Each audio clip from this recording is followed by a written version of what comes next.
Hola a todos, ¿cómo están? Continuamos con la segunda parte del ejercicio respecto a la generación de superficies expresivas. Para recordar,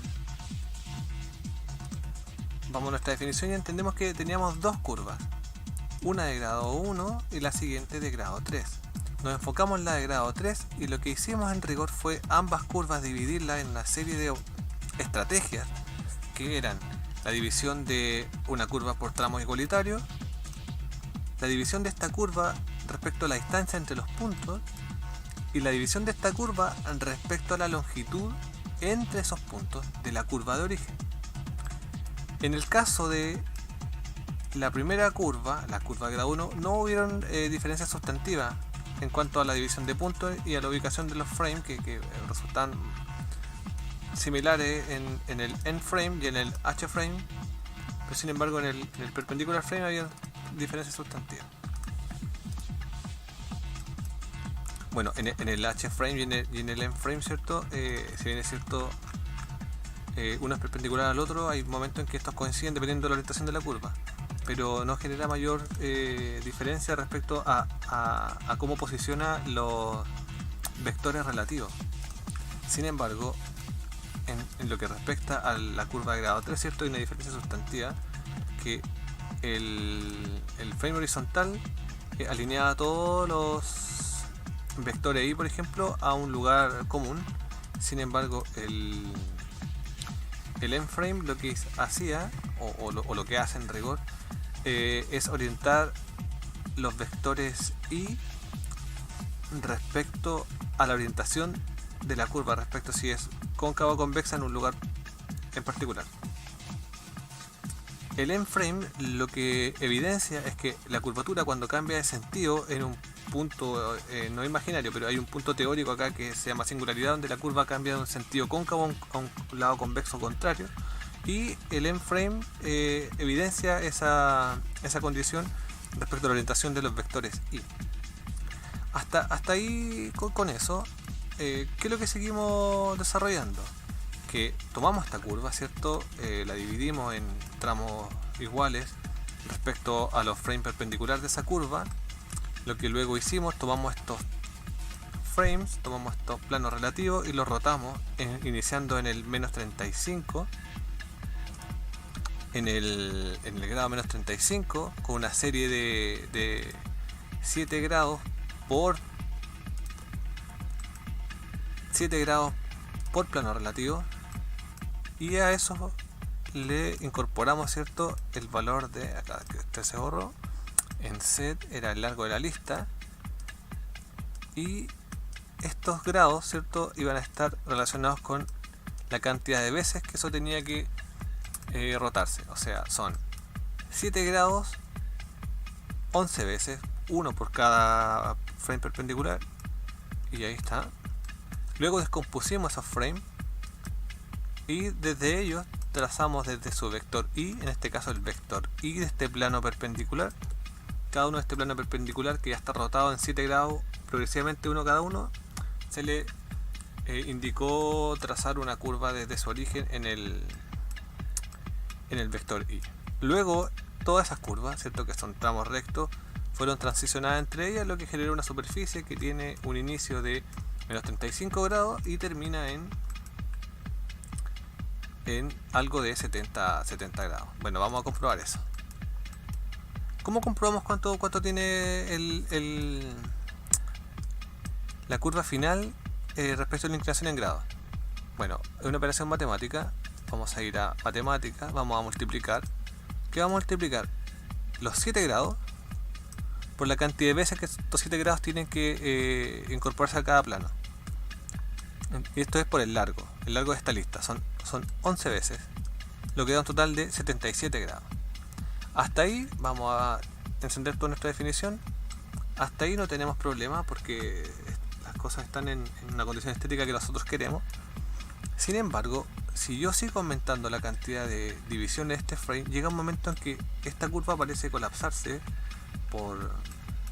porque se ve muy exigida respecto a que se empieza a acercar al suelo. Si yo quisiera eso como resultado, eso estaría fantástico, pero en este caso no lo quiero. Entonces, ¿cómo logro limitar eso? De la siguiente forma. Voy a decir que se establezca un rango en que la curva de inicio, en este caso este tramo de inicio, respecto a la curva originada en la parte final, tengan un rango de movilidad, que en el fondo puedan ser 100 grados, 50 grados, los que yo estime, pero con la diferencia que nunca toquen el suelo. Entonces, ¿cómo voy a hacer eso? Voy a establecer un rango, entonces me voy a hacer en rango, y el rango me va a pedir un dominio. Un dominio es desde dónde hasta dónde yo quiero que la movilidad de grado sea efectiva. Entonces voy a indicar que vamos a ir al vector de origen aquí, al vector que origina esta superficie. Este que está apagado aquí. Voy a apagar este que confunde. Este vector tiene de origen este vector. Se va a encender aquí. El vector rotado tiene este vector de origen. Y acá está rotado a menos 35 grados. Que es este slider que está aquí. Lo voy a mover aquí. Este es el que origina esa serie. Entonces, yo necesito que ese vector inicie en menos 35. Entonces, aquí voy a ir a matemáticas, voy a indicar la construcción de este dominio para el rango y voy a copiar definición aquí, copiar, y lo voy a pegar aquí. Y luego yo quiero que en el otro extremo, en el sentido positivo, sea un máximo de 70 grados.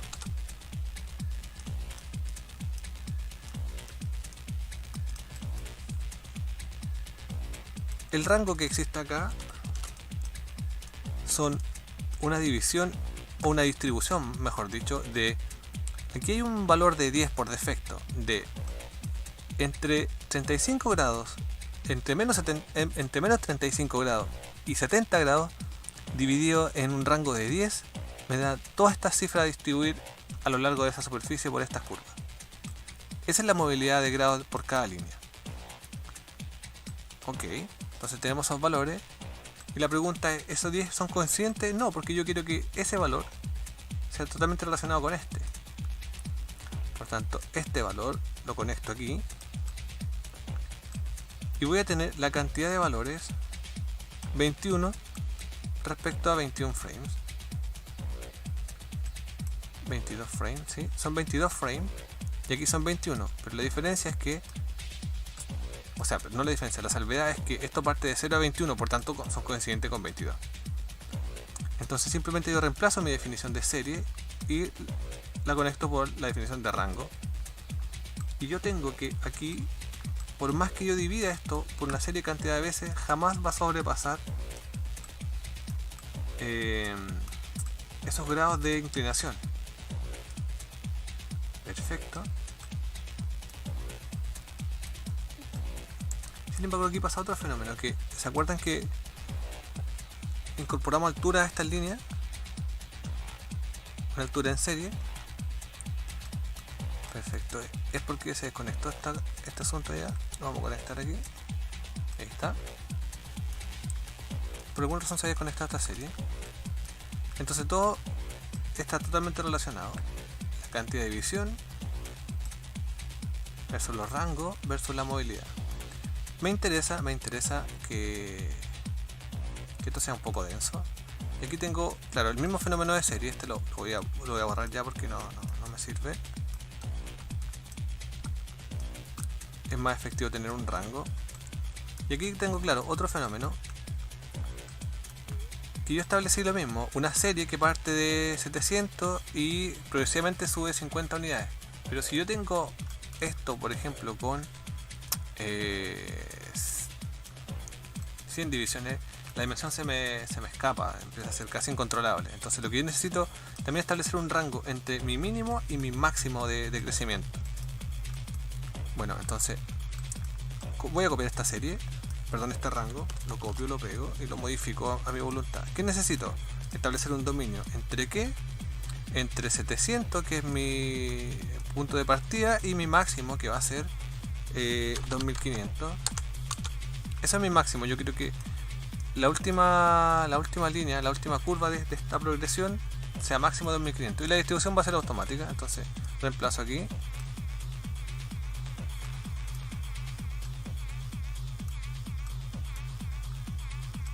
Ahí está. Eso jamás va a crecer. Se queda ahí. Lo que pasa es que quedó igual porque coincidía con la cifra, pero vamos a... Ahí por ejemplo tengo 2000. Y aquí voy a acomodar de manera estética esto para que simplemente... Quizás 70 grados son mucho, lo voy a inclinar menos. Y ahí está. Entonces eso va a depender de lo que ustedes ya quieran como resultado. Si yo exijo más esto, por ejemplo, digo que parta en 96, eso ya va a ser lo que ustedes... Con algunos estudiantes yo ya vi esto con anterioridad, pero como esto está destinado a todos en rigor, a algunos les va a parecer un poco familiar porque este ejercicio con ella lo hicimos en un workshop. Bueno, elimino lo que no me sirve y ya tengo lo que necesito. Entonces lo que yo quiero ahora es darle cierta característica de constructibilidad a esto. Ya esto pasa del mundo teórico a tener cierta lógica de cómo construyo esto. Entonces para ello voy a hacer lo siguiente. Vamos a compactar aquí un poco y voy a entender lo siguiente. Acá yo necesito una especie de vector de orientación para todas estas piezas verticales, entre comillas, las que están inclinadas. Entonces, ¿cuál de estos me era muy idóneo para eso? El Horizontal Frame. El Horizontal Frame tiene, y aquí lo que tengo que hacer es simplemente vincularlo con el mismo divisor, el mismo contador. Voy a apagar mi frame perpendicular. Y aquí tengo una especie de vector común.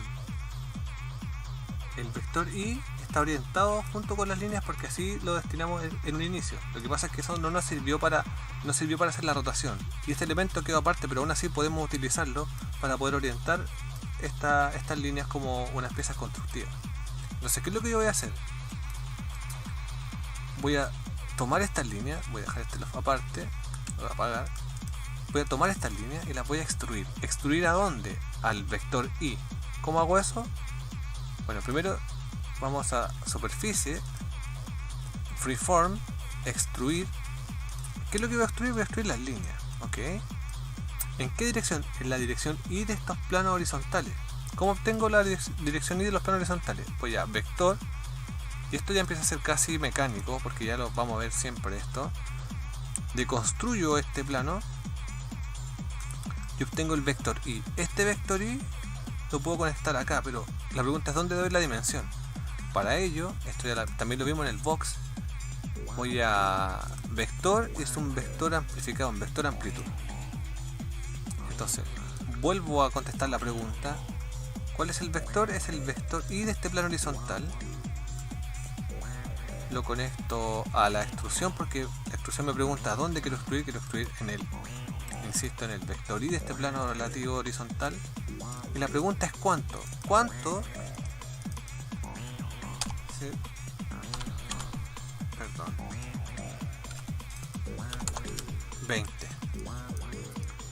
20 unidades, 20 centímetros. Entonces esto ya pueden ser pie derecho o pie oblicuo en rigor, pero son elementos que pueden ayudar a erguir esta superficie y la pueden soportar como continuidad. Voy a hacer un poco más ancho esto para que tenga más cuerpo. Aquí, ok. Y a esto simplemente le voy a decir que se extruya también como un espesor. ¿Cómo hago eso? Bueno, también lo vimos en la caja, en el ejercicio del box. Voy a superficie, establezco aquí un análisis de planidad. Entonces establezco aquí, le pregunto si la superficie, que en este caso son estas piezas constructivas, es planar. Yo sé que es planar, pero necesito que geométricamente eso se me responda. Entonces, ok, ahí me dice que es planar. Estos planos están orientados al plano universal. Para este caso no nos importa mucho porque lo que nos interesa es el vector perpendicular a ese plano. Por tanto, ¿qué es lo que tenemos que hacer? Bueno, volvemos a repetir esto, la extrusión. La volvemos a repetir, copiar, pegar. Y lo que sí empieza como a no servirnos es el vector de orientación. Pero ¿cómo conseguimos el vector de orientación que a nosotros nos sirve? Que está en este setup relativo. Bueno, vamos a vector, ¿cierto? Deconstruimos este plano y le decimos que nuestro vector de orientación va a ser el vector z de este plano relativo. Y simplemente acá le decimos que esta es la extrusión. Y esta pieza ya es una pieza constructiva. Que la vamos a bajar un poco de espesor.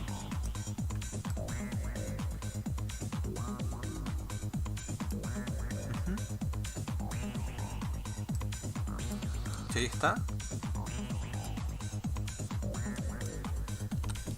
Entonces, ¿qué entendemos acá? Que tenemos nuestra superficie. Vamos a apagar todo lo que está atrás para poder orientarnos bien. Tenemos nuestra superficie y nuestras piezas que la soportan.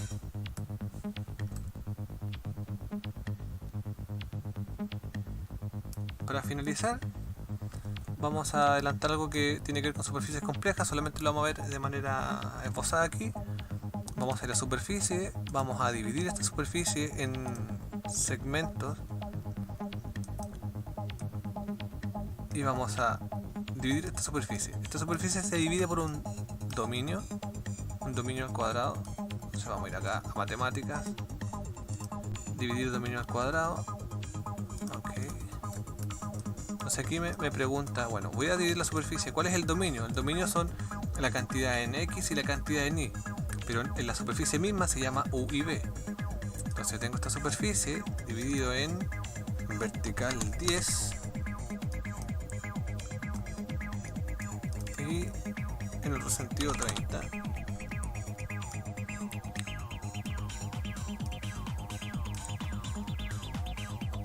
Era al otro sentido, siempre me confundo ahí.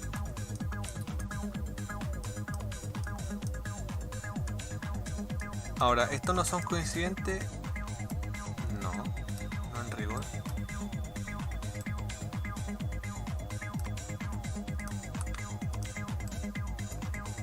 Podemos aproximarnos.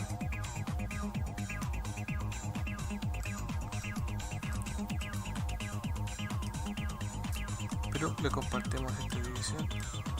Y claro, no van a ser necesariamente coincidentes. Esto va a entrar en otra materia, así que lo vamos a dejar hasta ahí. Podemos aproximarnos, pero esto ya es otro. Y si eso fuese en vidrio, tendríamos ahí una especie de muro cortina.